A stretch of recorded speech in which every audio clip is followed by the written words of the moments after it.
이때는 굳이 회의 같은 것으로 시간을 때우지 않으시면 좋겠습니다. 또 티타임을 이때 굳이 길게 하실 필요도 없습니다. 나만을 위해서 되게 귀한 시간을 가지시면 좋을 것 같아요. 안녕하세요, 긍정닥터 이경실입니다. 오늘은 제가 여러분들 일반적인 낮에 일하고 밤에 주무실 수 있는 분들을 위해서 서카디안 리듬에 맞춰서 하루 업무를 어떻게 운영을 하시면 정말 최적의 업무 효율이 날 수 있는지 알려드리도록 하겠습니다. 개인적으로 저는 이 스케줄에 맞춰서 하면서 보다 많은 일을 할 수 있으면서 더 건강할 수 있었고 더 잘 쉴 수 있었거든요. 여러분들도 들어보시고 한번 적용해 보시면 좋겠습니다. 보통 아침에는 6시에서 8시 사이에는 일어나시면 좋을 것 같아요. 물론 더 일찍 일어나셔야 되는 분들도 있지만 진료실에 만성피로로 오시는 분들 보면요, 좀 너무 늦게 일어나시는 분들이 많으시거든요. 그래서 가능하면 해가 좀 떴을 때 그냥 눈을 뜨자, 그래서 8시 전에는 일어나시기를 권유드리고, 개인차는 물론 1시간에서 2시간 정도 차이는 날 수 있습니다. 크로노 타입에 따라서요. 그러니까 아침형인 분들은 6시 전으로 일어나시는 게 편하실 거고, 저녁형인 분들은 7시, 8시 사이에 일어나시는 게 편하실 거예요. 6시부터 8시 사이, 그러니까 기상 직후에는 서서히 각성이 증가할 수 있습니다. 이때 우리 몸의 체온과 스트레스, 또 긴장을 줄 수 있는 코티졸이 올라가기 시작하거든요. 이때 가벼운 스트레칭으로 잠을 깨우시고요. 또 오늘 할 일 계획을 세우고 오늘 내가 뭘 해야지 한번 리마인드를 하시는 게 좋습니다. 혹시 모닝커피를 즐기시는 분이라면 기상 후 1시간 뒤에 섭취하시는 걸 권유드립니다. 멜라토닌이 자연스럽게 감소한 후에 드셔야 자연스러운 리듬이 유지되실 수 있거든요. 8시부터 10시 사이, 그러니까 아침 업무를 좀 시작하실 수도 있고 아침 식사를 하시는 분들은 아침 식사를 하시는 시간이 되겠죠. 각성도는 계속 상승하고 있고요. 두뇌에도 머리도 좀 깨서 활동을 시작할 수 있습니다. 보통 우리는 9시쯤까지 출근을 하죠. 그래서 이때 이메일을 좀 훑어본다거나 아니면 워밍업이 될 만한 업무를 하면 좋겠습니다. 즉 밤사이에 업무 해결해야 될 것들이 왔는지 이런 것들을 보고 간단하게 대응을 할 수 있는 것들을 대응하는 거죠. 또 아주 짧은 팀 스탠드업 미팅, 그러니까 진행 상황을 공유하는 정도. 이때는요, 뭔가 중요한 의사결정을 하는 건 피하시는 게 좋습니다. 두뇌의 활동이 완전히 각성되기는 전이거든요. 저는 이 시간을 정말 좋아합니다. 오전 10시부터 12시 사이, 이때 뭔가 오전의 후반쯤 되잖아요. 집중력이 최고조로 이릅니다. 두뇌 반응 속도도 빠르고 판단력도 빠르죠. 고도의 집중 업무를 하시는 게 좋겠습니다. 보고서를 작성하거나 코딩 업무를 하거나 디자인을 하시거나, 또 창의적인 직업을 가지신 분들은 아이디어를 발상하는, 또 브레인스토밍도 좋습니다. 이때는 창의적인 업무이신데 아침형인 분들이 정말 활용하기 좋은 시간입니다. 만약에요, 창의적인 일을 해야 하지만 저녁형이라면 이따가 말씀드린 오후 타임에 뭔가 브레인스토밍 하는 게 더 좋은 효과를 나타내기도 한다고 해요. 어려운 의사결정, 또 문제 해결이 필요한 것들, 이런 것들을 이 오전 10시에서 12시 사이에 두시고요. 이때는 굳이 회의 같은 것으로 시간을 때우지 않으시면 좋겠습니다. 또 티타임을 이때 굳이 길게 하실 필요도 없습니다. 나만을 위해서 되게 귀한 시간을 가지시면 좋을 것 같아요. 저도 이 시간에 뭔가 집중해서 하는 걸로 많은 성취를 이뤘거든요. 여러분들도 한번 적용해 보시면 좋겠습니다. 12시부터 1시 정도까지를 점심시간으로 두시면 좋은데요. 각성도가 일시적이지만 떨어지거든요. 그리고 오전에 피로가 좀 누적이 되면서 허기가 생기죠. 그래서 점심 식사를 하고 또 휴식을 취하고, 그러니까 가볍게 식사하시고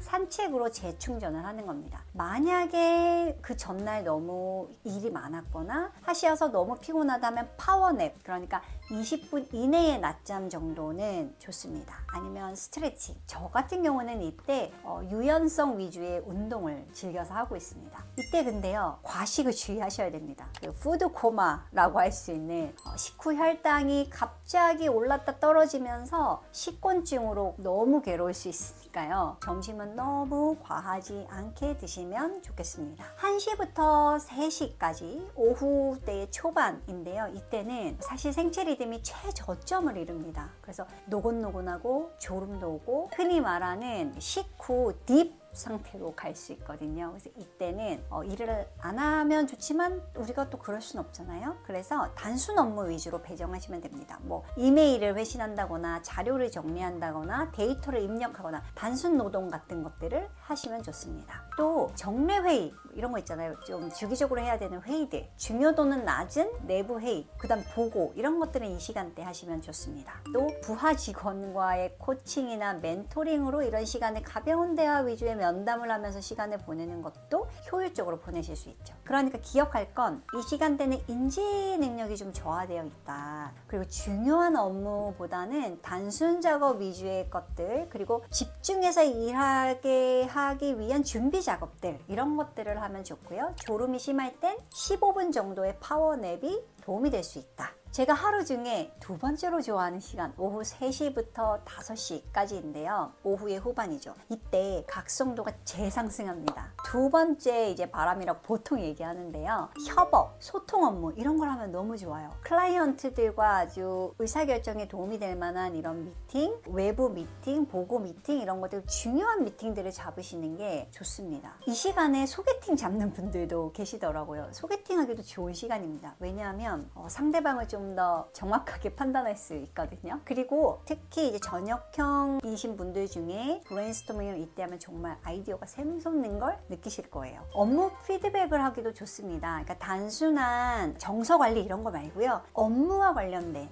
상사 보고나 아니면 부하 직원의 피드백 이런 것들을 하기가 딱 좋은 시간이죠. 그러니까 오후 4시 전후로 생산성이 다시 높아지기 때문에 아주 중요한 회의, 프레젠테이션 이런 것들 하면 좋겠고요. 5시 이후는 이제 장시간 회의를 하면 피로가 누적돼서 시간을 때우고 계속 다른 생각을 하고 이렇게 되기 때문에 비효율적입니다. 그리고요, 이제 5시부터 7시 퇴근 전후가 되죠. 이제 피로가 좀 누적이 되고 뭔가 이제 의욕이 감소하잖아요. 그래서 하루를 정리하는데 뭐 업무 결과를 정리한다거나 다음날 할 일들의 리스트를 정리하는 시간이 될 수 있을 것 같고요. 또 가벼운 업무들 위주로, 그러니까 뭐 출장 보고서 같은 거 있잖아요. 생각을 한다기보다는 기록 위주의 주 업무들인 걸 하시면 좋겠고, 또 동료들과 친목 활동, 그러니까 뭐 가벼운 커피 챗 같은 것들을 하는 시간으로 괜찮습니다. 중요한 업무를 시작하기에는 좀 늦은 시간이라는 거, 대신 당일 업무 리뷰나 아니면 내일 준비하는 것 이런 것들이 좀 좋겠습니다. 만약에 창의적인 일을 해야 되는 분들은 이 시간에 좀 남아서 개인 작업을 하시기도 나쁘지 않은 시간이라고 생각해요. 그리고 7시 이후, 요즘은 각자 개인 시간을 보내실 수 있는 시간이죠. 멜라토닌이 서서히 분비되기 시작합니다. 그래서 이때는요, 저녁 식사 그리고 운동하시는 게 좀 가볍게, 가벼운 운동으로 컨디션을 유지하고 규칙적으로 식사하고. 근데 이때요,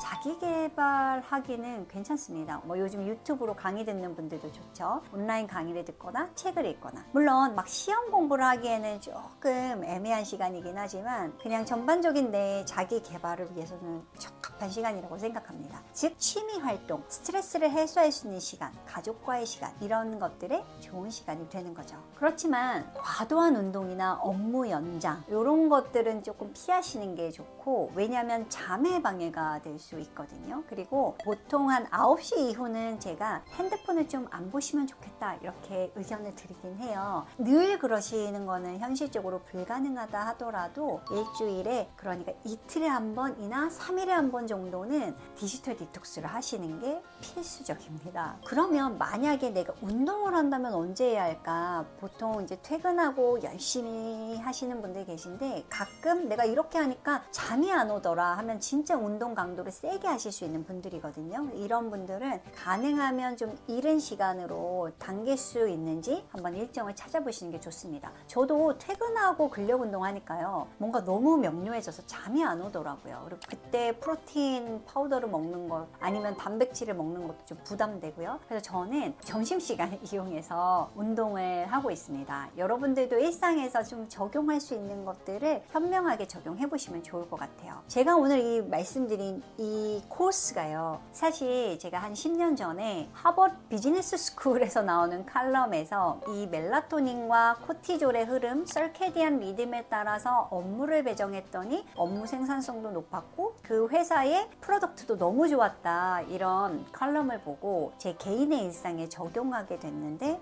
이게 너무 좋더라고요. 논문들이 나오기 시작해서 여러분들에게 공유 드리니까요, 한번 이렇게 살아보세요. 정말 다른 삶이 열릴 겁니다. 오늘은 제가 서케디안 리듬으로 업무 생산성에 맞춘 내 생활 리듬에 대해서 이야기를 해봤습니다. 사실 오늘 이야기는 낮에 일하실 수 있는 분들을 위한 영상이에요. 그래서 제가 다음에는 교대 근무를 하거나 불규칙한 분들, 밤에 일을 해야만 하는데 건강에 도움이 될 수 있는 방향으로 하려면 어떻게 해야 될까, 이런 부분을 좀 다뤄드리도록 하겠습니다. 오늘도 건강한 하루 되세요. 감사합니다.